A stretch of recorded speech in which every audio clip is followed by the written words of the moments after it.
அன்பு நண்பர்களே, அனைவருக்கும் அன்னை சமையல் உமாவின் அன்பான வணக்கங்கள். இன்னைக்கு அன்னை சமையல்ல பார்க்க போறது ஒரு லஞ்ச் பாக்ஸ் ரெசிபிங்க.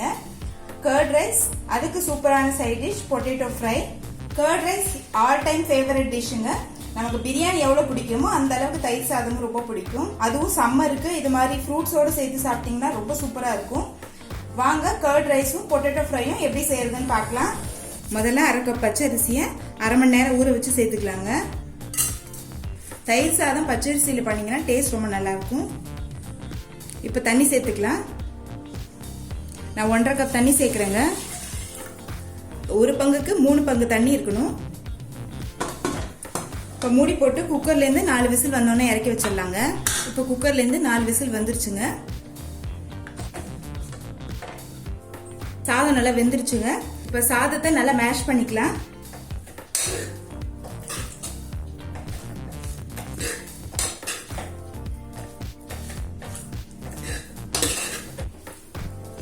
இப்போ சாதத்தை நல்லா மேஷ் பண்ணியாச்சு. இப்போ அரை கப் பால் சேர்த்துக்கலாம்.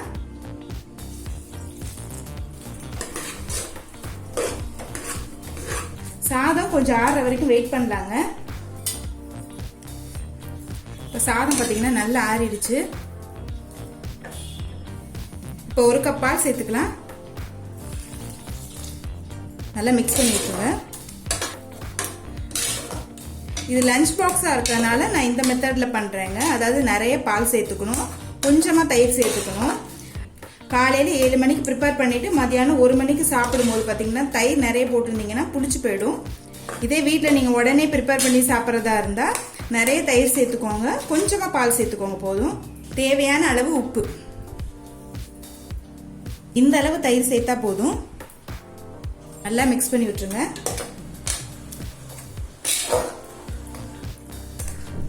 இப்போ தயிர் சாதத்தை தாளிச்சுக்கலாங்க. அரை டீஸ்பூன் கடுகு, அரை டீஸ்பூன் உளுந்து,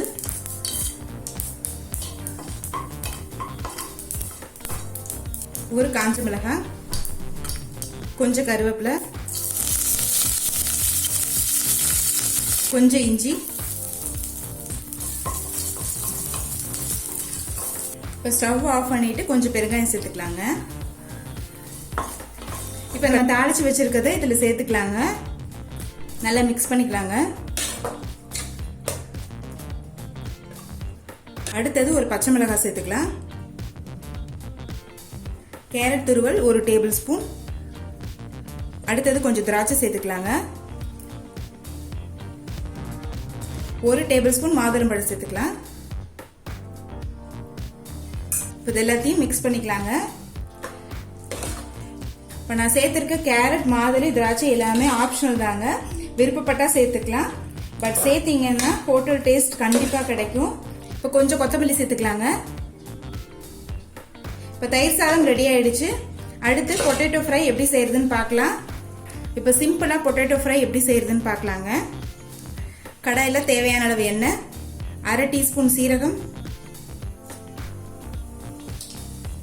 பொடியாக நறுக்குன பூண்டு கொஞ்சம், கொஞ்சம் கருவேப்பிலை,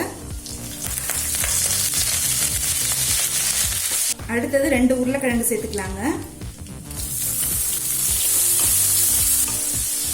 உருளைக்கிழங்கு நல்லா எண்ணெயிலே வதக்கிக்கலாங்க.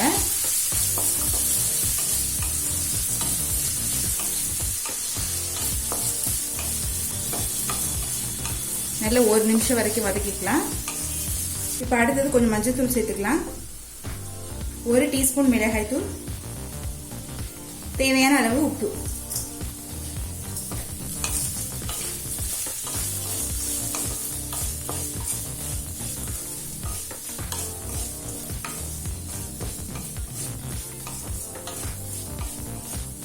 இப்போ மிளகாத்தூள் சேர்த்து நல்லா வதக்கியாச்சு.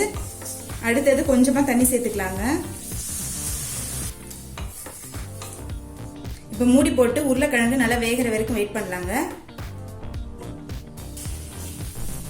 இப்போ பாருங்க தண்ணி நல்லா சுண்டிடுச்சு, உருளைக்கிழங்கும் நல்லா வெந்துருச்சு. இப்போ இறக்க போறதுக்கு முன்னாடி கொஞ்சமா கரம் மசாலா சேர்த்துக்கலாம்.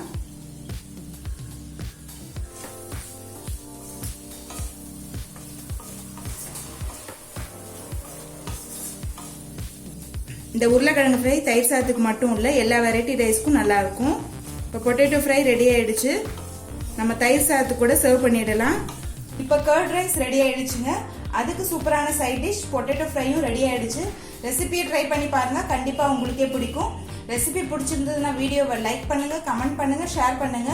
இது வரைக்கும் அன்னை சமையல் சேனலை சப்ஸ்கிரைப் பண்ணலன்னா சப்ஸ்கிரைப் பண்ணுங்க. தேங்க்யூ.